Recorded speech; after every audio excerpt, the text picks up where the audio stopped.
अहमदाबादमधील विमान अपघात ताजा असतानाच केदारनाथ धाममध्ये हेलिकॉप्टर क्रॅश झाले आहे। या दुर्घटनेत पायलटसह 7 जणांचा मृत्यू झाला आहे। केदारनाथ धामला जात असताना गौरीकुंड आणि त्रिजुगी नारायण या दरम्यान हेलिकॉप्टर क्रॅश झाले। या दुर्दैवी घटनेत महाराष्ट्रातील 3 जणांचा मृत्यू झाला आहे। त्यामध्ये 2 वर्षाच्या काशीचाही समावेश आहे। दुर्घटनाग्रस्त हेलिकॉप्टर आयरन कंपनीचे होते। खराब हवामानामुळे हेलिकॉप्टर कोसळल्याचा अंदाज व्यक्त करण्यात येत आहे। हेलिकॉप्टर नोडल अधिकारी राहुल चौबे यांनी हेलिकॉप्टर अपघाताची पुष्टी केली आहे। मिळालेल्या माहितीनुसार केदारनाथ धाम येथे झालेल्या हेलिकॉप्टर दुर्घटनेत यवतमाळमधील वणी येथील जयस्वाल कुटुंबाचा मृत्यू झाला। राजकुमार जयस्वाल, श्रद्धा जयस्वाल, काशी जयस्वाल अशी 3 मृतांची नावे आहेत। 12 जून रोजी राजकुमार जयस्वाल हे पत्नी श्रद्धा आणि मुलगी काशी सोबत वणी येथून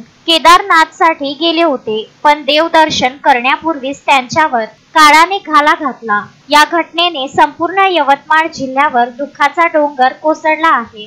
विदर्भ न्यूज ब्युरो, अमरावती।